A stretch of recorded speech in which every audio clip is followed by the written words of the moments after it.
What's up YouTube? Welcome back to Jackal Games, and in this video I'm going to be doing a first impressions for a video game I've been playing recently, and that's going to be Pirates Legend of the Black Buccaneer.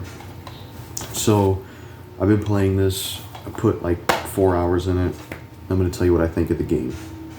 Obviously with 4 hours pretty much means that it's positive, right? I really have been enjoying this game. I do think it's pretty fun and definitely hooked on it. Very obscure PS2 game. They don't really do a lot of pirate games, I feel like. They should do more.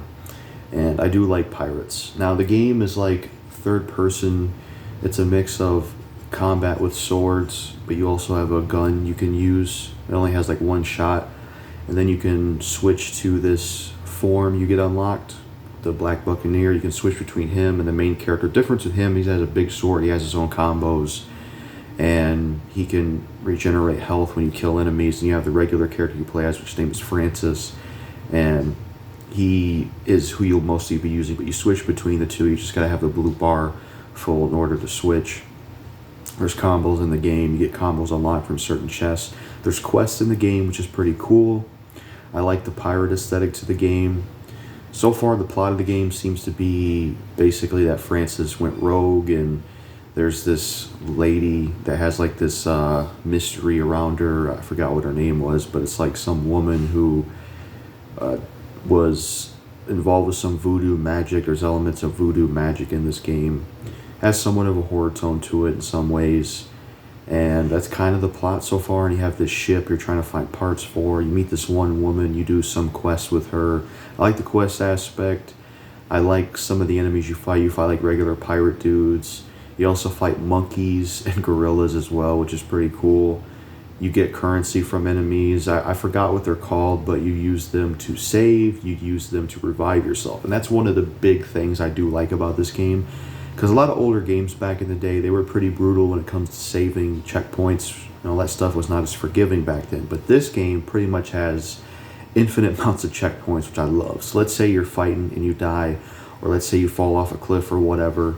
If the platforming gets a little clunky at times, because it does, you can revive yourself and come back quickly as long as you have that currency. And that's very nice. I love that. It really adds to the game. And because you can't get health unless you switch to the other form. I was like, how am I going to heal? So even if you die, you can come back, and the enemies don't respawn if you come back. But the enemies do respawn when you leave the area and come back sometimes. And I mean, yeah, I am liking the game so far. It is pretty cool. There is a 16:9 option for this game where you can have it in widescreen, but I think it's pretty pointless because the game doesn't have progressive scan. There's no 480p mode. And to me, it's pointless to use 16:9 because it makes the game look worse. It looks more blurry. If it had 480p option, then it would be nice. But if you play this game like I'm doing, I'm playing in 4:3 because it just looks better. So I don't know why the game couldn't have progressive scan. It was kind of weird how they pick and choose PS2 games. At least we live in an age now where everything's HD and stuff. But some other things I'll say about the game. I like the design of the Buccaneer. He does look pretty cool. You kind of see him on the back, sort of. He does look pretty cool. Some of the music's alright. You have puzzles in the game that you can solve. So there's a lot of puzzles in the game. You do moving things and unlocking chests and fighting enemies. And you unlock certain abilities, like sometimes you'll unlock an ability like a bomb to blow up certain walls, so you backtrack to blow up those walls now because you have that. Or when you get stronger, you can move light objects and stuff like that, so there is some backtracking. At times I did get lost in this game though because of like all the areas and maps. I got kind of lost at times. I was like, it's like, how do I go here and there? Like you do have a map, but it's not quite clear on where's connected to what, so you kind of just have to go everywhere till you hopefully find it. If I had to think of some critiques for the game, I will say I wish the main character wasn't mute. It seems like the main character, like he makes sounds when you attack, but he doesn't have any dialogue. He doesn't talk at all. I'm not a big fan of that. I wish the character talked. You know, it would give him more personality, and especially with the whole pirate aesthetic. I mean, you could have a nice pirate accent, you know, like I think for a pirate type game, I think it's really essential to have, you know, dialogue, to have a character talk, you know, because you can do some cool stuff and fun like accent with the pirate thing.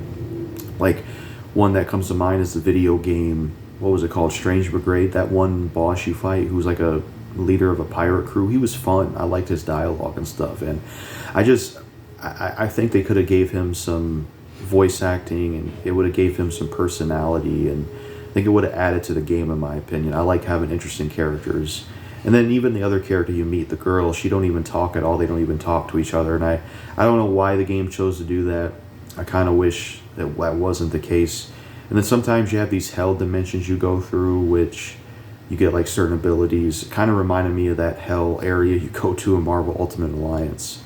Another criticism I'll give the game is sometimes the platforming can be messy. It's not the worst platforming ever, but there is a lot of platforming in this game. But sometimes it can be a bit clunky, where you'll go to jump to something and you'll fall and die.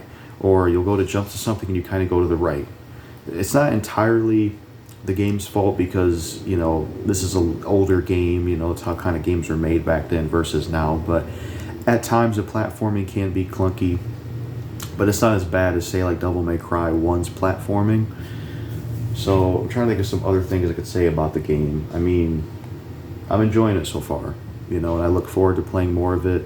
You have save points you go to, use your currency to save.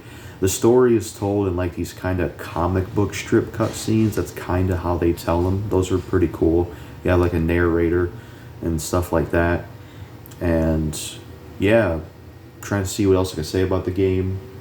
I mean, that's all I can really think of saying so far. I mean, you have Caribbean locations, which are cool. Voodoo mysteries. Says you can harness voodoo powers to upgrade your skills and abilities. I wonder if there will be a point where you can use your currency to upgrade abilities. I'm not sure. And there's like magic in the game, but yeah. That's what I think of the game so far. I enjoy it. I like the gameplay of shooting the enemy and then like attacking with the sword and doing the combos. That's fun. I like the gameplay with the Black Buccaneer character. I like doing the puzzles. I like the kind of gameplay it has and the enemies you fight. You have a health bar and the enemies have a health bar. And, you know, yeah, it's good so far. So my first impressions to this game, I like it so far. It's good. So yeah, that's all I really got to say in this video. If you played this game, let me know what you think of it. But that's it for this video. Peace out.